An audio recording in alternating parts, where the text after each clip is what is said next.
감사합니다. 오늘 하나님께서 우리에게 주시는 말씀 봅니다. 요한복음 20장 우리 19절에서 23절 말씀입니다.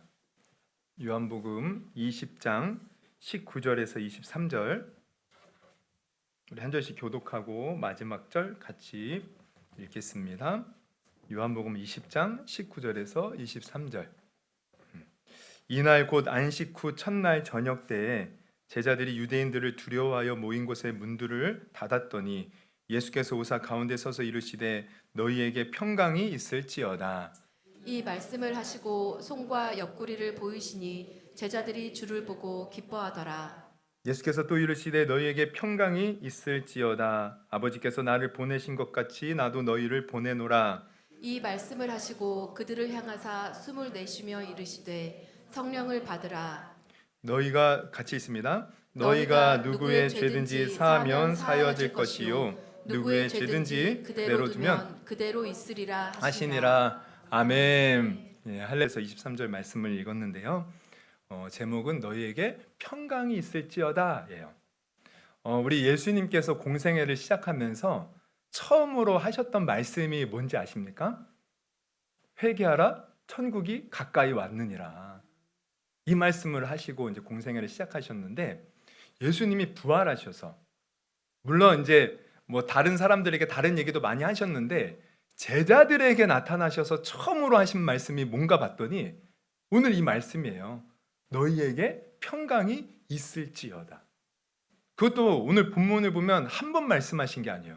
두 번 연달아 너희에게 평강이 있을지어다. 왜? 이 평강 있는 것이 중요하기 때문입니다. 평강 있는 것이. 오늘 본문을 보면 처음에 어떻게 시작해요? 이날 곧 안식 후 첫날 저녁. 이날이 어떤 날이에요? 예수님 부활하신 날이에요. 안식 후 첫날 저녁이 되었어요. 그러면 오전에 또 낮에 어떤 일이 있었습니까? 바로 새벽에 예수님 부활하셨고요. 그다음에 막달라 마리아가 처음으로 그 부활하신 예수님을 목격했어요. 그리고 막달라 마리아가 보자마자 이 목격하고 나서 제자들에게 알려주었어요. 근데 제자들은 우리가 지난주에 봤듯이 그 말을 듣고 믿었어요? 안 믿었어요? 안 믿더라. 또 우리가 누가복음을 보면 엠마오로 가는 이제 두 사람이 나와요. 그 사람도 예수님을 만나죠. 처음에는 못 알아보는데 나중에 예수님이 말씀을 풀어주시고 또 이렇게 떡을 떼며 함께할 때 눈이 밝아져서 예수님을 알아봐요. 그리고 나서 또 그 사람들이 예수님 만났다고 제자들에게 알렸는데 제자들이 못 믿더라. 그러면서 그들은 저녁이 되었어요. 지금 저녁에 되었을 때 뭐 하고 있습니까? 오늘 본문을 보면 그들이 모인 곳에 문을 다 닫고서 유대인들이 두려워. 왜 두려워해요? 예수님이 유대인들 죽였잖아요. 예수님을 따랐던 자기네들도 행여나 그 유대인들로 말미암아 어떤 해코지를 당하지 않을까 두려워서 지금 그곳에 두려워 떨고 있는 거예요. 무서워 떨고 있는 거예요. 예수님 그 가운데 지금 나타나셨습니다. 할렐루야. 그러면서 하시는 말씀이 뭐라고요?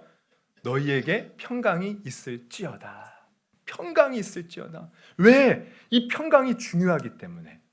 여러분 평강이 뭡니까? 이것은 헬라어로 보면 에이레네라는 단어가 쓰였는데 이것을 히브리어로 보면은 굉장히 우리에게 익숙한 말이에요. 바로 샬롬이에요. 샬롬. 샬롬이 뭐예요?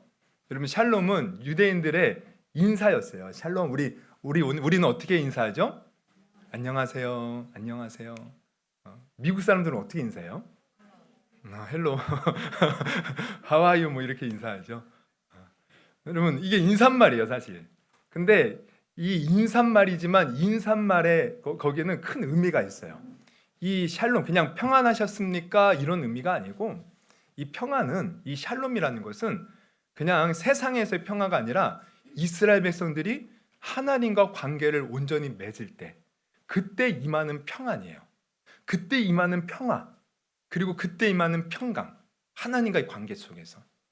그래서 이 평강은 뭐냐면 여러분 사실 우리는 이 세상을 살아가면서 뭐 문제 없고 고통 없는 인생은 없습니다. 이 평강은 단순히 문제 없고 고통 없는 것을 말하는 게 아니에요. 문제가 있지만 살면서 아픔이 있지만 왜냐하면 이 세상은 아담 이래로 우리는 다 죄의 몸을 입고 태어난 우리 몸이고 또 세상은 죄로 가득 차 있어요. 그리고 그 죄로 말미암아 어둠이 지배합니다. 그래서 우리가 아무리 신앙생활 열심히 하고 내가 잘해보려고 해도 때로는 이 세상에 살기 때문에 어쩔 수 없이 아픔이 있고 질병이 있고 문제가 있고 고통이 찾아와요. 내가 잘해보고 싶어도 어쩔 수 없이 그래요. 근데 이 평강은 뭐냐면 그 가운데서도 평강을 누리는 거예요. 내가 문제가 있지만 그 가운데서도 하나님과 바른 관계를 맺고 평강을 누릴 때 결국은 승리하는 것입니다. 이게 평강이고 에이렌의 샬롬, 화평, 평화예요. 주님이 말하는. 여러분 다윗을 보면 다윗이 참 고난이 많았죠. 시편 2편을 보면 다윗이 이런 고백을 하는 것을 보게 돼요. 시편 2편 1, 2절 여호와여 나의 대적이 어찌 그리 많은지요. 여러분 이 시편을 읽을 때마다 여러분 뭔가 이렇게 같은 마음이 느껴지지 않습니까? 세상에 나의 대적이 왜 이리 많은지, 세상에 왜 이리 고통이 많은지, 나를 치는 자가 많으니이다. 많은 사람이 나를 대적하여 말하기를 그는 하나님께 구원을 받지 못한다 하나이다. 그러니까 다윗이 지금 이 시편의 배경을 이제 학자들은 언제라고 말하냐면 바로 그 아들 압살롬에 의해서 피해갈 때, 압살롬이 방역을 깨해서 그로 말미암아 죽임을 당할까봐 그냥 막 도주하고 도망가는 그 상황이에요. 어찌 그리 대적이 많은지요. 사람들이 볼 때도 아들에게 지금 반역을 당하고 있으니 저 인생 잘못 살았다 욕하고 손가락질 하겠죠. 실제로 그런 비난을 받았어요. 그러니까 지금 상황을 보면 내가 내 자신을 봐도 최악이야. 다른 사람이 자기를 봐도 최악인 상태. 다윗이 이런 상태예요. 어찌 그리 대적이 많은지. 나를 치는 자가 많습니다. 그냥 한탄하는 거예요. 그런데 중요한 건 뭐냐면 다윗은 그 가운데서도 하나님과 함께하면서 평강을 누리더라는 거예요. 그래서 3절부터 보면 뭐라고 고백하냐면 이렇게 고백해요. 여호와여 나 주는 나의 방패시요 나의 영광이시요 나의 머리를 드시는 자이시니이다 하면서 우리 4절 같이 한번 읽어봅니다. 시작. 내가 나의 목소리로 여호와께 부르짖으니 그의 성산에서 5절도요.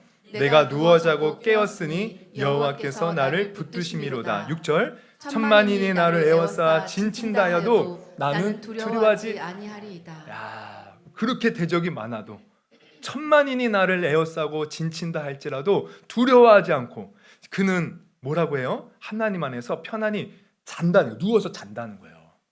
이게 평강입니다.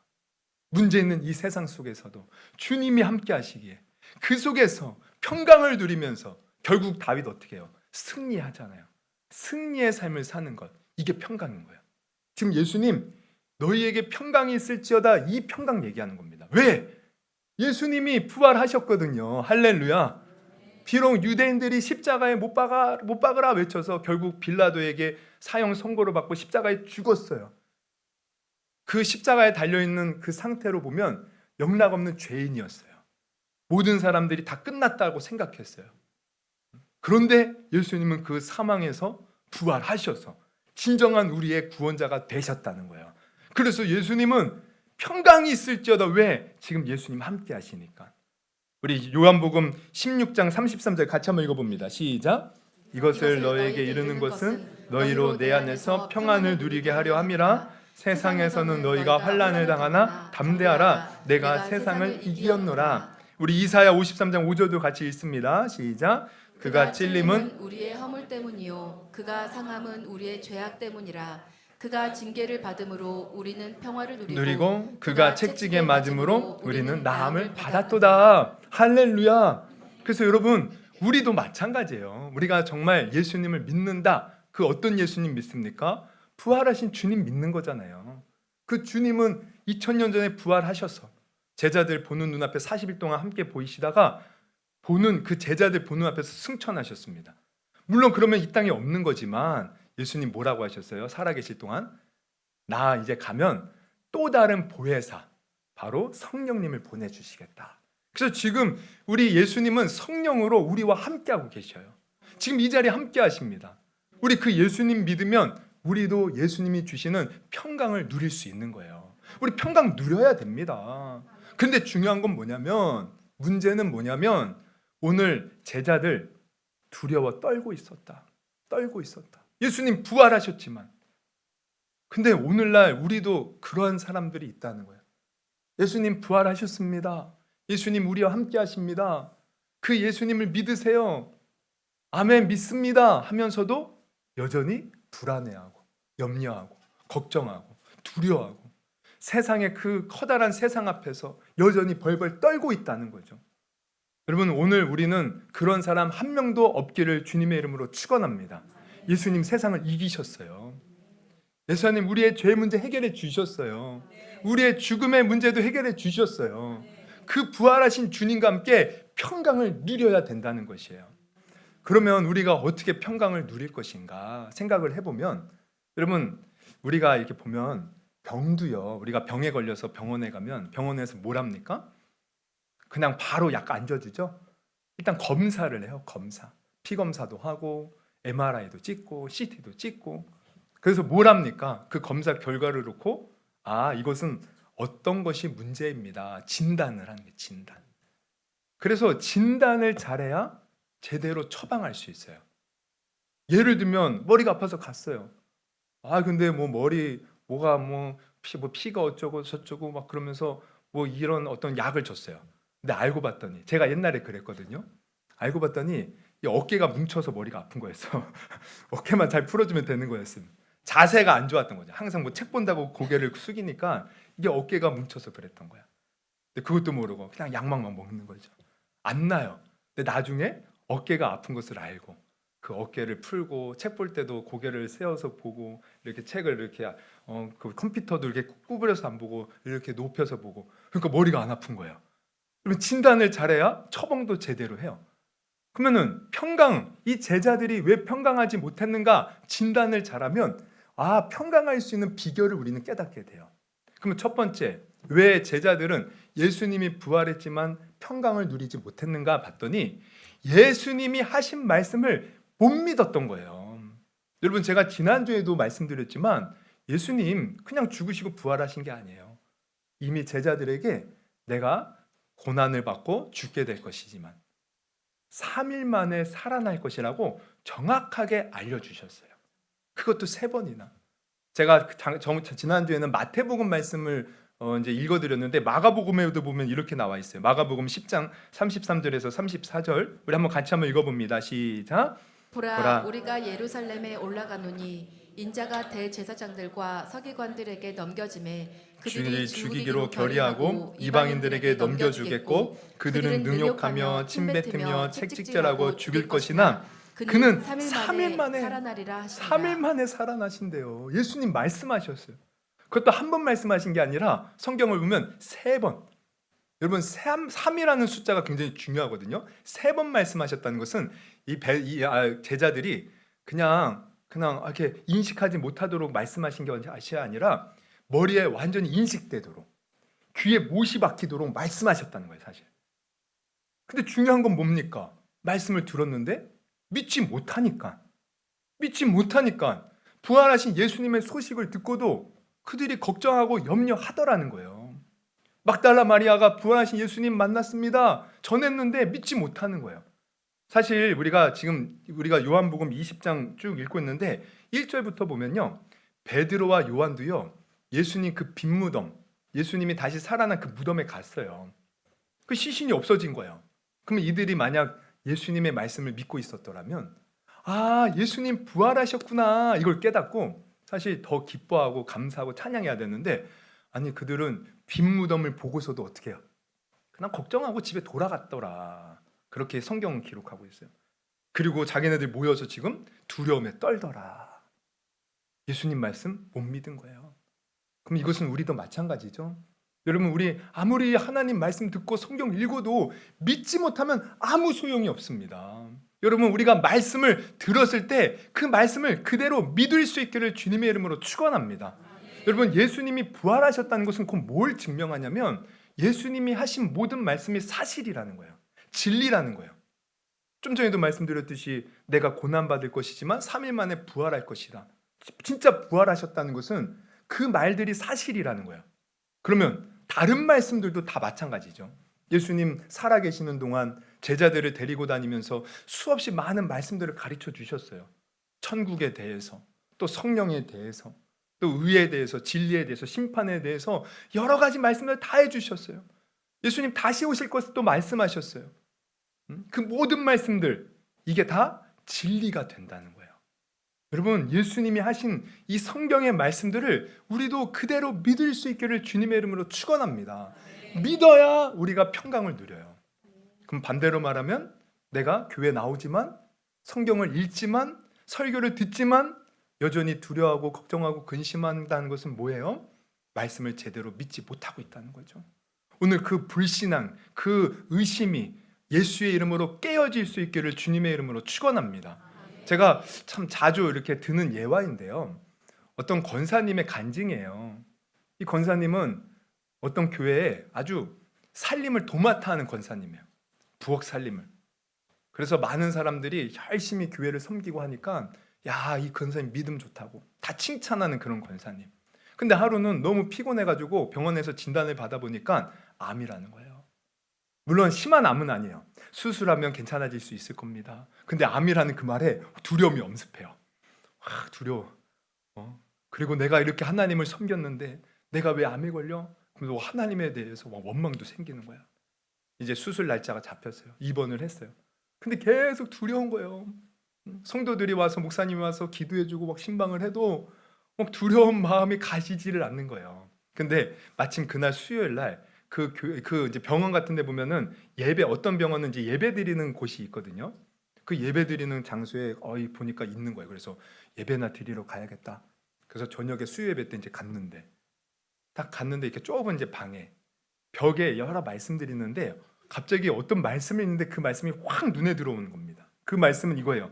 두려워하지 말라, 내가 너와 함께함이라. 놀라지 말라, 나는 내 하나님이 됨이라. 내가 너를 굳세게 하리라. 참으로 너를 도와주리라. 참으로 나의 의로운 오른손으로 너를 붙들리라. 이사야 40장 10절 말씀. 사실 이 말씀은요, 자기 집 거실에도 액자에 있는 말씀이에요. 수도 없이 들은 말씀이에요. 근데 이날따라 그 말씀이 하나님이 마치 자기에게 하시는 말씀으로 확 오는 거예요. 그 순간 회개가 터졌어요. 어떤 회개? 아니, 그 말씀이 확 하나님이 나에게 하시는 말씀을 들리는 순간 자기가 지금까지 열심히 하나님을 섬기고 열심히 봉사하고 열심히 믿음이 좋다는 평가를 받고 신앙생활을 했다고 생각했는데 사실 지금 자기까지 하나님을 제대로 믿지 못하고 살았던 거예요. 믿지 못하고. 그러니까 마음속에 불안해하고 염려하고 막 원망하고 하나님 앞에 이것을 철저히 회개한 겁니다. 하나님, 내가 정말 신앙 믿음이 좋은 줄 알았는데 나의 믿음이 이렇게 없었네요. 하나님의 말씀을 내가 믿는다고 했는데 난 믿지 못하고 살았네요. 주님, 나의 연약함을 붙들어 주세요.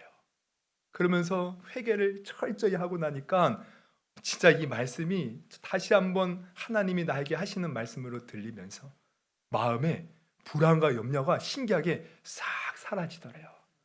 분명히 하나님이 자기를 고쳐주시고 이 수술 잘 받고 다시 일어나서 또 하나님께서 자기를 귀하게 사용할 것이라는 믿음으로 충만해졌다는 거예요. 여러분, 우리가 가만히 보면 그냥 신앙 교회 열심히 다닌다고 내가 믿음이 좋은 것처럼 보이지만 때로는 우리가 환난과 고난을 당할 때 우리의 진짜 믿음이 보여집니다. 내가 어떤 문제를 당하고 어려움을 당할 때 여러분, 나는 어떤 반응을 보입니까? 여러분, 하나님은 분명히 성경에서 우리에게 수없이 많이 말씀하셨어요. 두려워하지 말라, 놀라지 말라, 내가 너와 함께함이라. 내가 세상을 이겼노라. 내가 너희와 영원토록 함께하리라. 주님 말씀하셨다는 거예요. 어떤 고난과 환난이 있어도요, 이 말씀 부여잡고 주님이 주시는 평강을 누릴 수 있는 복된 성도가 되기를 주님의 이름으로 축원합니다. 할렐루야. 또 우리가 제자들이 왜 평강을 누리지 못했는가 보면 두 번째는 그거예요. 지금 예수님 어떻게 해요? 함께 하십니다. 함께 하십니다. 근데 그 함께 하시는 주님을 믿지 못한 거예요. 여러분, 오늘 본문 보세요. 그들이 분명히 뭐라고 했어요? 우리가 그 말씀을 보면 그냥 문이 다 닫혔어. 무서워서 문을 다 닫아놨다는 거예요. 근데 예수님이 그 가운데 쑥 나타나셔서 이거 뭘 말하는 거예요? 우리 부활하신 주님은요, 언제나 우리와 함께 하신다는 거예요. 우리가 어디를 가나 그곳에 함께 하셔요. 우리가 무엇을 하나 그곳에 함께 하셔요. 내가 아무리 숨어도요, 예수님 항상 그곳에 우리와 함께 하신다는 거예요. 할렐루야. 근데 이 사실을 우리가 믿을 때 평강을 누리는 거예요. 근데 이것을 믿지 못하면 주님 분명히 살아서 우리와 함께 하시는데 믿지 못하면 어떻게 해요? 두려움에 빠지고 걱정과 근심에 빠지는 거죠. 제가 이번 주에 어떤 아픈 성도를 제가 방문하게 되었는데 그분에게 그 말씀을 드렸어요. 이제 제가 나으면 교회 가야죠. 교회 오는 거 좋죠. 근데 한 가지 분명한 사실은 우리 성도님이 교회 오지 못해도 우리 예수님 성도님과 함께 하십니다. 지금 마음에 함께 하시고 침상에 함께 하시고 삶 속에 함께 하셔요. 그러니 교회 못 왔다고 교회 가서 주님 만나요 이게 아니고 지금 내 안에 계신 주님을 생각하면서 잘 이겨내시고 분명히 예수님 바라보시면 예수님이 그 질병, 그 아픔 치유하시고 회복시켜 주실 거예요. 건강하게 해주실 거예요. 제가 그 말씀 전하고 왔어요. 여러분 우리 주님 함께 하십니다. 우리가 아무리 슬프고 고통 가운데 있을 그 순간에도 우리 주님 함께 하셔요. 내가 막 눈물을 흘리면서 세상이 다 나의 편이 되어주는 사람이 없고 내가 그냥 외로움과 고독 속에 있을지라도 우리 주님 함께 하셔요. 이 사실을 믿는 사람이 어떻게 해요? 평강을 누리는 것입니다. 평강 누리는 거예요. 1948년 루마니아의 한 목사가 공산당에 잡혔어요. 그래서 감옥에 갇혔는데 이분이 대단한 것은 16년 동안 매를 맞고 고문당하며 극한의 고통을 받았지만 그럼에도 불구하고 무사히 살아남았다는 거야. 어떻게 살아남았는가 봤더니 예수님이 늘 나와 함께 하신다는 믿음을 가지고 살아남았다는 거예요. 한 번은 이 감옥에 있는데 그런 이제 일이 있었대요. 갑자기 이 수감자들을 불러놓고 편지를 쓰래요. 가족들에게. 그래서 언제 이렇게 만나러 와달라고. 그 면회 이제 날짜를 정해놓고 언제 오면은 만날 수 있다. 그래서 다 편지를 써서 가족들이 보냈어요. 사람들은 다 이제 막 들뜬 거예요. 가족들을 만날 수 있다. 당일이 되었어요. 다들 가족들이 왔어요. 근데 이 목사님한테는 아무도 안 온 거예요. 알고 봤더니 이 공산당들이 이 목사님의 편지는 보내지 않은 거죠. 일부러. 왜냐하면 이 목사님의 믿음을 깎아내리려고, 무너뜨리려고. 그래서 그 면회가 끝나서 다른 사람들 다 가족들과 만난 그날 혼자 못 만났어요. 그날 밤에 침실에 스피커에서 울려 퍼집니다. 하나님은 당신을 사랑하지 않습니다. 아무도 당신의 편은 없습니다. 좌절을 시키는 거예요. 그리고 다음 날이 되었어요. 많은 수감자들 다 전날에 아내를 만나고 자식을 만나고 누구 가족들을 만났다고 얘기하는데 이분은 안 만났잖아요. 그러면서 수감자들이 조롱해요. 이 목사님을. 이것도 다 공산당이 다 시킨 거야. 그리고 또 그날 또 스피커가 울려 퍼져요. 기독교는 죽었다. 기독교는 죽었다. 그러니까 공산당들이 이 기독교의 믿음을 말살시키려고. 근데 이 목사님은요. 그러한 상황 속에서도 항상 붙드는 말씀이 있었대요. 시편 32편 7절. 주는 나의 은신처이오니 환난에서 나를 보호하시고 구원의 노래로 나를 두르시리이다. 주님이 나와 함께 하십니다. 이 믿음 가지고 계속해서 그 모든 고난과 어려움과 역경을 그 속에서 버티고 견디고 이겨내셨다는 거예요. 그래서 16년 감옥 생활을 마치고 무사히 나올 수 있었는데 나오고 나서 이분이 그런 말씀을 고백을 했다고 합니다. 나는 그곳에 홀로 있을 때 하나님이 함께 하심을 느끼며 그분 안에서의 기쁨을 발견했다. 이 세상에서는 경험하지 못한 지극히 행복한 시간이었다. 여러분 하나님 반드시 함께 하십니다. 부활의 주님이 우리와 함께 하셔요. 우리 여러분도 어떤 상황 속에서도 주님이 나와 함께 하신다는 믿음으로 늘 이겨낼 수 있기를 주님의 이름으로 축원합니다. 그 사람이 평강을 누리는 거예요. 할렐루야. 셋째로 마지막으로 제자들은 왜 평강하지 못했을까? 그것은 그들이 스스로 자신들이 얼마나 대단한 존재인지를 몰랐던 겁니다. 오늘 본문을 우리가 다시 보면 예수님이 그들에게 나타나셔서 평강이 있을지어다 하고 하시는 말씀이 뭐냐면 우리 한번 21절 한번 볼까요? 21절 한번 같이 한번 읽어봅니다. 시작. 예수께서 또 이르시되 너희에게 평강이 있을지어다. 아버지께서 나를 보내신 것 같이 나도 너희를 보내노라. 뭐래요? 아버지께서 나를 보내신 것 같이. 하나님이 예수님을 이 땅에 보내주셨어요. 어떻게 보내주셨어요? 구원자로 보내주신 거예요. 근데 예수님은 지금 하시는 말씀이 아버지가 나를 보내신 것 같이 나도 너희를 보낸다. 그러면 지금 제자들을 보낸다는 것은 뭡니까? 하나님의 이 대사가 되는 거예요. 하나님의 위대한 종들이 되는 거예요. 하나님의 일꾼들이 되는 거예요. 그래서 23절에 보면 뭐라고 하셔요? 너희가 누구의 죄든지 사하면 사여질 것이요 누구의 죄든지 그대로 두면 그대로 있으리라 하시니라. 이거 뭡니까? 세상을 살릴 권세를 주셨다는 거야. 복음을 전해서 그들의 죄 문제를 해결받게 하고 그들을 예수 믿고 구원받는 하나님의 백성 삼는 그 일에 쓰시는 일꾼으로 만들어 주셨다는 거야.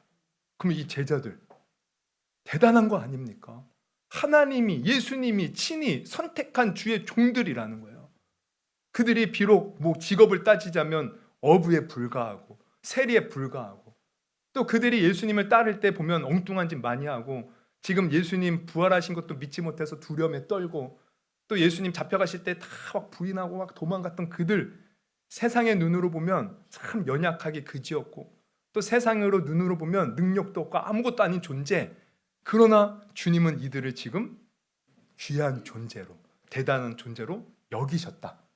근데 이거를 모르니까 걱정하고 두려워하고 염려하다라는 거예요. 그럼 반대로 우리가 이 사실을 알면 어떻게 되겠어요? 우리는 주님 안에서 평강을 누리게 되는 줄 여러분 믿으시기를 주님의 이름으로 축원합니다. 그러니까 여러분, 지금 우리가 예수님을 믿는다라고 고백하는 우리가 사람이라면 우리는 하나님의 존귀한 자녀예요. 지금 나는 만세전부터 이미 하나님의 계획 속에서 하나님의 자녀로 선택받은 자들이에요. 세상에 수많은 사람들이 있는데 그 중에서도 하나님의 자녀로, 백성으로 우리는 선택받은 존귀한 사람들이라는 거예요.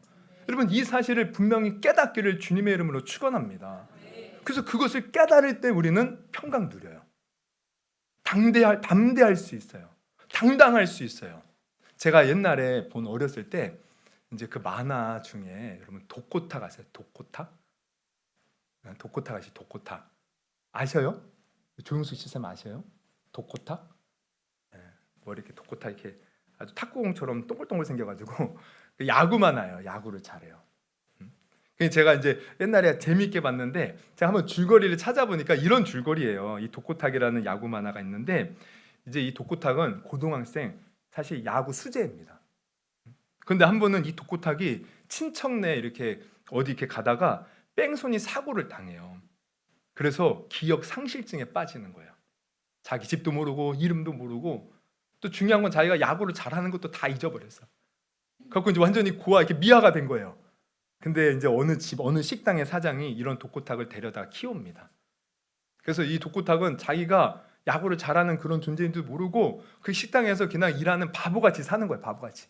근데 그 식당에는요 아들들이 있는데 아들들이 야구를 해요. 아들이 2명인지 몇 명인지 모르겠지만 하여튼 아들이 있는데 야구를 해요. 근데 야구를 못해요. 근데 이 야구 못하는 이 아들한테도 이 독고탁이 무시당하면서 사는 거예요. 바보처럼. 바보.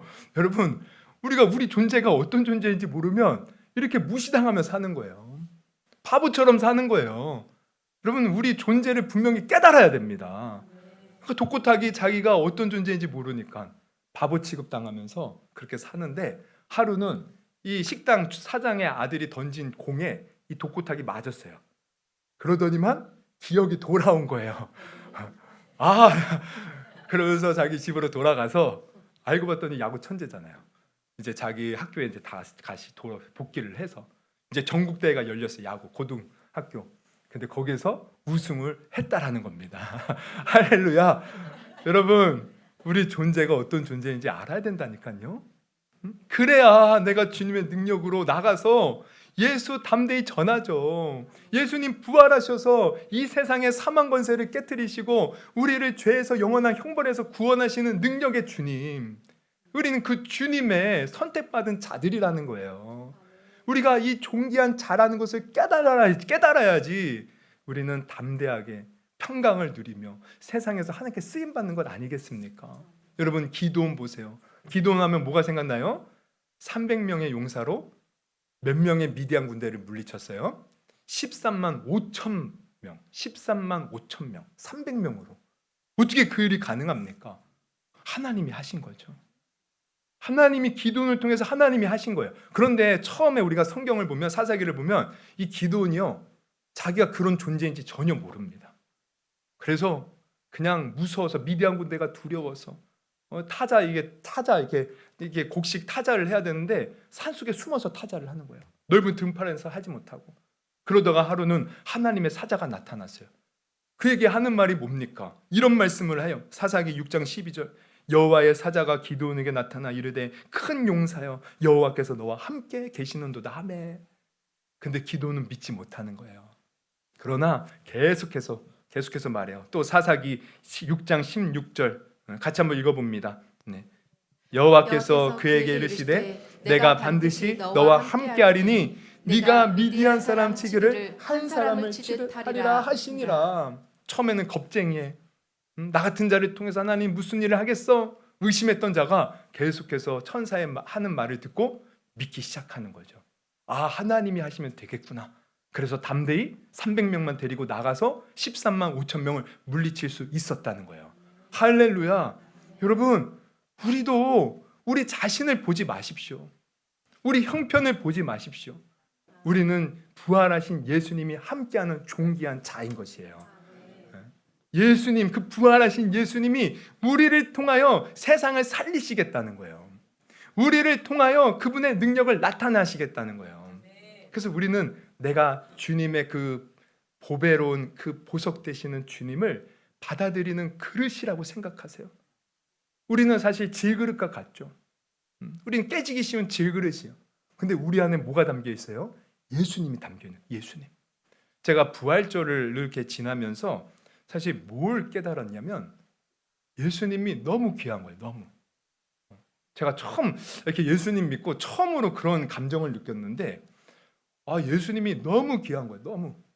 정말 세상은 하나님을 제대로 믿지도 않고 또 우리 믿는 자들도 보면 너무 연약하기 참 그지없는데 또 성경을 보면 제자들도 사실 제가 성경을 진짜 하나님의 말씀으로 믿는 것은 성경은요 숨김이 없어요.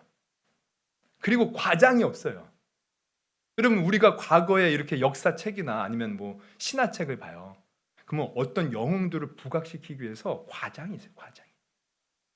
그 한 사람 우리나라 뭐 위인전도 봐요. 뭐 박혁거세가 뭐 알에서 태어났다. 어떻게 알에서 태어납니까? 그 영웅화 시키려고 그 사람이 대단한 어려서부터 막 한글을 띄우고 막 그냥 6살 뭐 5살 때부터 막 말을 타면서 화를 쏘고 뭐 백중백발 그러면 말이 그게 됩니까? 말이 됩니까? 말도 안 되는데 그렇게 영웅화 시키는 거예요. 근데 성경을 보면요 그런 게 없어요. 성경은 인간의 연약함을 그대로 노출해요. 그대로.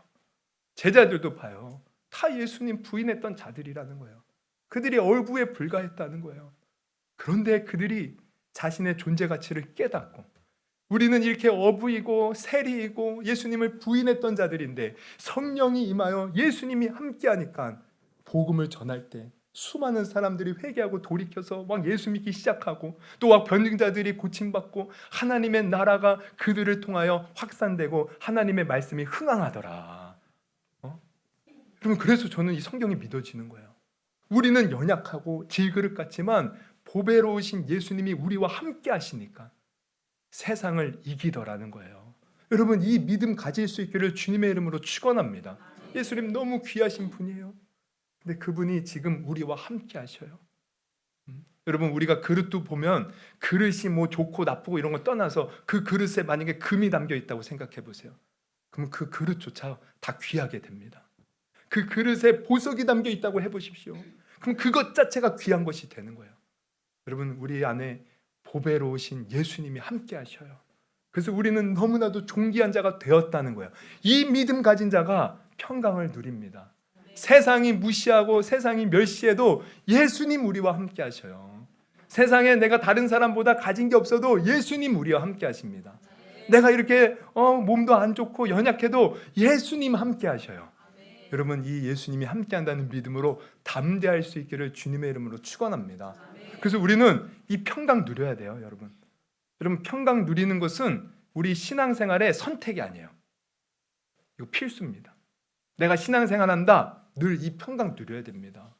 여러분 성경을 보면 우리가 이제 우리가 이제 그 신약 성경을 보면 이 신약 성경은 앞에 사복음서가 있고 또 사도행전 역사서가 있고 그 다음에는 거의 뭐예요?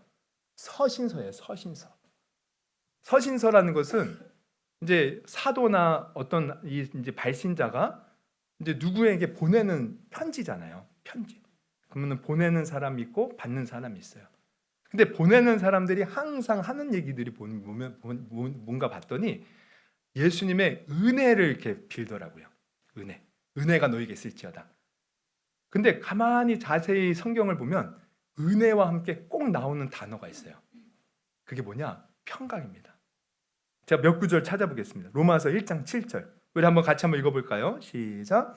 로마서 하나님의 사랑하심을 받고 성도로 부르심을 받은 모든 자에게 하나님 우리 아버지와 주 예수 그리스도로부터 뭐래요? 은혜와 평강이 있기를. 여러분 우리 은혜 많이 말씀하잖아요. 근데 성경은 평강도 얘기해요. 평강. 은혜와 평강이 있기를 원한다는 거예요. 우리 고린도전서 1장 3절도 한번 같이 읽어봅니다. 시작.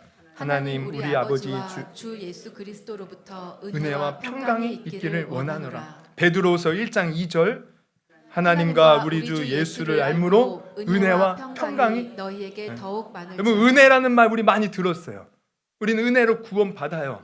근데 구원받은 후에 우리는 어떻게 살아야 되느냐? 평강을 누리면서 사는 줄 믿습니다. 할렐루야. 그래서 평강을 누릴 때 이게 진정한 믿음의 사람이고 평강을 누리는 사람이 결국 승리하는 삶을 사는 거예요. 여러분 평강 누리시기를 바랍니다. 그럼 우리가 어떻게 평강을 누려요? 말씀을 하나를 들어도요 믿으십시오. 성경 말씀 하나님의 말씀입니다. 이 말씀을 그대로 믿을 수 있기를 주님의 이름으로 축원합니다. 그리고 부활하신 예수님 성령으로 지금도 우리와 함께 하신다는 거예요. 함께 하셔요. 그래서 우리 속에서 우리를 붙들어 주셔서 우리가 아무리 세상에서 볼 때 연약해 보이고 부족해 보여도 우리는 하나님의 존귀한 자라는 겁니다. 이 사실을 우리가 반드시 인식하고 깨닫고 이것을 붙들면요 평강이 임할 줄 믿어요. 오늘 여러분 교회 나올 때 어떤 마음 가지고 오셨습니까? 여러분 한번 두 눈을 감으시고 내가 오늘 교회 올 때 솔직히 어떤 마음이었어요? 한 주간 살 때 어떤 마음이었어요? 아니 지금까지 나는 어떤 마음으로 살았습니까? 우리가 교회를 다닌다고 또 하나님을 믿는다고 하면서도 여러분 삶에서 나는 어떤 마음을 가지고 살았습니까? 혹시나 오늘 제자들처럼 그냥 두려움에 벌벌 떨면서 세상이 너무 커 보여서 세상이 대단해 보여서 그렇게 두려움에 떨면서 산 것은 아닙니까? 예수님을 믿는다고 하면서 그렇게 산 이유 그 믿음이 없어서 그랬던 거예요. 믿음이 없어서. 여러분 오늘 다시 한번 이 말씀을 한번 잘 생각하면서 우리 기도했으면 좋겠어요. 하나님 내가 정말 주님을 믿는다고 하면서도 왜 평강을 누리지 못했을까요? 어쩌면 내가 주님을 믿는다고 하면서도 믿지 못해서 그런 것은 아니었을까요? 정말 예수님이 내 마음속에 주일학교 때부터 우리가 예수님을 믿으면 내 안에 계신다고 우리가 그렇게 귀에 닳도록 들었는데 정말 나는 나와 함께 하시는 예수님을 인식하지 못해서 그런 것은 아닐까요? 나는 만세전부터 택함을 받은 하나님의 존귀한 자라고 또 수도 없이 들었는데 내가 그것을 온전히 믿지 못해서 그런 것은 아닐까요? 주님 이 시간 나에게 믿음을 주시고 정말 내가 하나님의 말씀이 믿어지게 하시고 주님이 나와 함께 하심이 믿어지게 하시고 또 내가 얼마나 주님 앞에 존귀한 자인지를 정말 깨달아서 나도 평강 누리게 하여 주시옵소서. 그래서 평강으로 우리 가정에서 정말 하나님의 나라를 실현하며 살게 하여 주시고 또 이 평강으로 내 가족들 구원하며 사는 하나님의 존귀한 자로 살게 하여 주시옵소서. 한번 우리 들은 말씀 놓고 주여 세 번 부르시고 기도하도록 하겠습니다. 주여 주여